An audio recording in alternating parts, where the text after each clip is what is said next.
Everybody, this is Hunter here. I'm here with Colin. Colin, sir, how you doing? I'm doing very well. I'm looking forward to talking to this about this great movie. So we, Nailed it. so we haven't been drinking at all. And then I'm here with Scott. Scott, yeah, studly stud. How you doing, sir? I'm doing great after that intro. Boy, Yeah, just like feeling like 100% right now. so we are talking about one of I don't think this is a spoiler, but one of my favorite movies of the year, which is Spotlight. And I saw this right after I saw Creed, so I saw this a couple weeks ago. But goddamn, I adore this movie so much. It's nominated for 6 Oscars, which it damn well should be. So basically, the shorthand version as far as the plot is the Catholic Church is super awesome, and Yeah, they, so basically everybody remembers when the Catholic Church got in trouble for having molestation being running rampant among the male priests, right? yeah, I mean, so yeah, it was about Catholic priests being super cool to kids and being so apparently Jared from Subway was a Catholic priest too, and it's about them being really cool to kids, not taking advantage of them at all, and not using their religious status to in any way sway the community, which churches never do anyway, because churches are totally perfect and they have God on speed dial and blah blah blah. But yeah, this movie really shows hey, the churches can be pretty fucked up. And I mean, if we want to just kind of boil it down, it's about the Boston Globe, who Mark Ruffalo's Mike Resendez and several other characters work for, pretty much going to essentially war against the Catholic Church, which is over in Boston, which is kind of crazy. And one of the things I loved about this movie is that it really took on the scale of how insanely difficult it would be to get any leeway on this case, because the Catholic Church, god damn, man, you want to talk about just hitting walls over and over trying to get proof. This was difficult just to watch as a audience member. I can't even So imagine. let me ask you this: if you're a member of the Catholic Church, what do you think about this movie? What do you think about your own faith? I would at the very least question it and be wow, even. And look, I mean, we both we both went to church a lot when we were younger. I know. I was but raised Catholic, yeah. in fact. Oh, were you really? I did. Yeah, until sixth grade. Yeah, in seventh grade, I went to a Lutheran school. Oh, But okay. Now this review just took on a whole new yeah, twist. All right. So, what did you think watching this? I'm very intrigued now. yeah. I mean, the first time that my pastor told me to come into that dark room, and he asked me it's totally normal to take out your willy. Oh no. I just Oh, Colin. no. Okay, so I had a totally normal experience growing up in the Catholic Church. I thought it was totally fine. I thought it was a reasonable place to have your faith be started. I didn't realize any of the controversy. I think the Catholic Church has changed a lot, obviously, in the past few decades, and certainly ever since the entire thing coming out.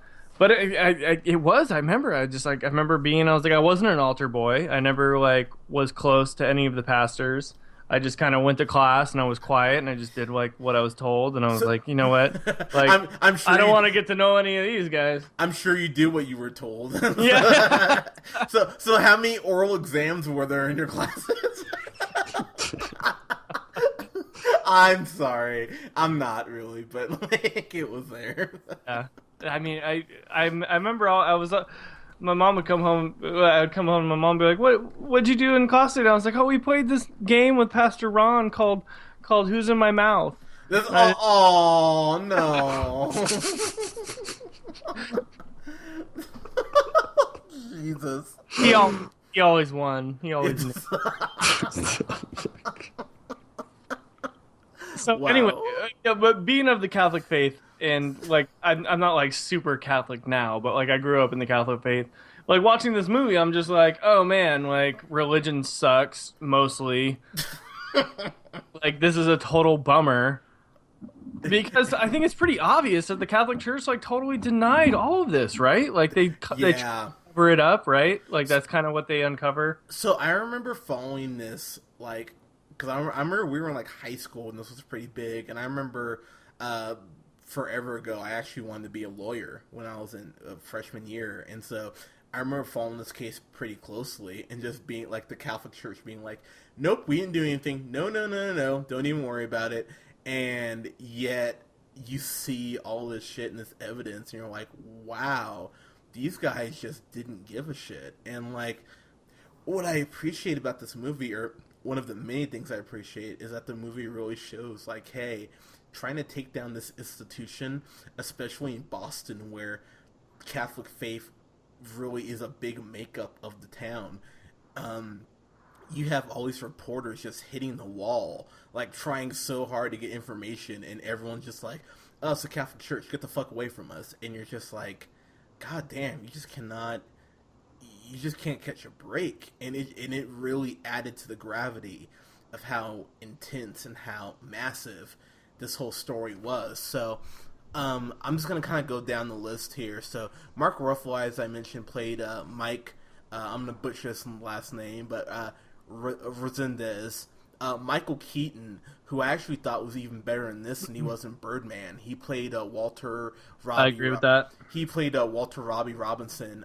And someone we don't give enough credit to is Rachel McAdams, who played Sasha Pfeiffer. She was amazing in this. I was like, She was amazing in this. I was like, God damn! Like, I mean, so I haven't seen her in something this good since Midnight in Paris, which was a Woody Allen film. She was amazing in this, and then of course, John. God, what is? I can never remember the fucker's name from Mad Men. John Slatery. What the fuck is his name from Mad Men? Why can I never remember? That's Roger. Roger Sterling. That's it. There we go.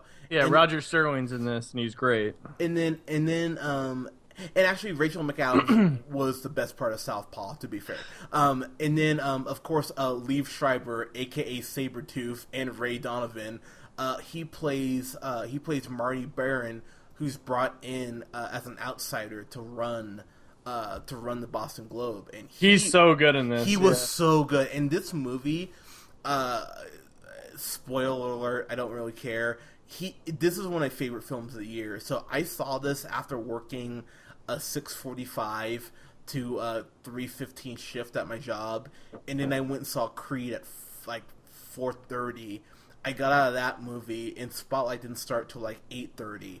So I stayed downtown and then saw this, and I was exhausted. I'm like, oh my god! I was like, I can't sit through a 2.5 hour movie, and I was wide awake for this movie. I thought this movie, and I don't want to give too much away because I really want you guys to experience this for yourself, but this movie was so good, and it's dark when it needs to be, and when you hear these victims giving their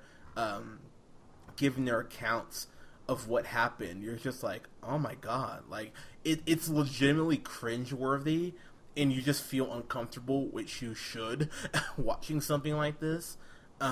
This movie is absolutely amazing. I couldn't believe, honestly, at points, how good it was, and how the movie kept ramping up and ramping up and ramping up. And so when you get to the third act, you really are just like, fuck yeah, you're ready for what it gives you. So I adore this movie so much. Colin, sir, I know you were the other one out of the three of us to see this. What did you think, sir? So when I went into seeing this movie, I knew that it had a lot of hype around it, right? So that kind of puts the movie at a high, threshold to get over to be like a great movie in my eyes, because so many people are already talking about how great it is. I'm telling you, like midway through this movie, watching some of the acting performances by several of the great actors, you already mentioned them, Michael Keaton, Rachel McAdams, Mark Ruffalo. Everybody is so good in this movie, and watching these scenes play out and the intense conversations and the realizations that these people are going through, this is a well-acted movie.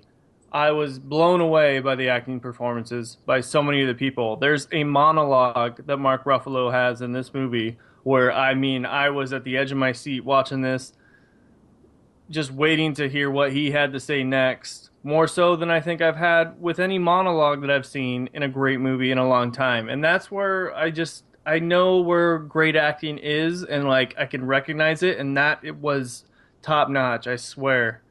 I was blown away. Like this had so much hype to it, and it's hard to like watch a movie when you know it's so good and it has Oscar buzz, and you go into it knowing all the great reviews already and being like, "How am I going to have an original take on this?"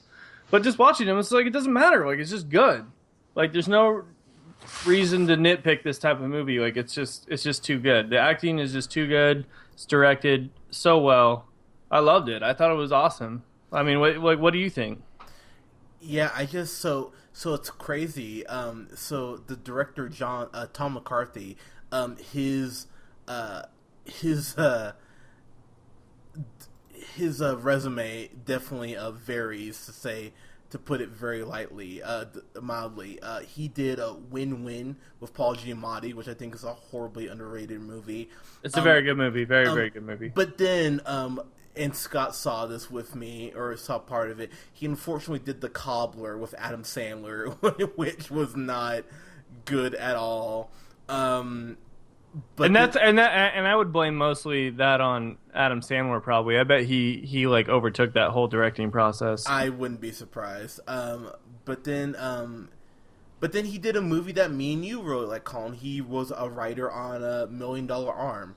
So like his resume's kind of all over the place. Mm-hmm. But I liked him in this a lot, I have to say.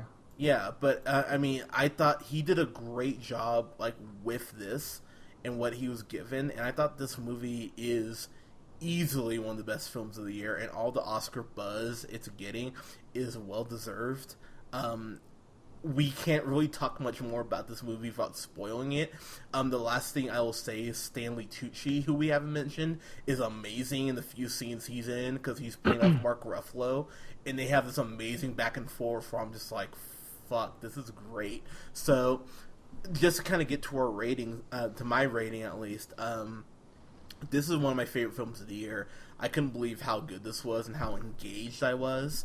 And it really does a great job of making you feel like when they're trying to bring this whole situation to light, like how incredibly intense and how incredibly difficult it is for everyone to go ahead and actually do this. And it feels grinding, it feels difficult, which it should, considering the scale of it. So this was a fan-fucking-tastic for me.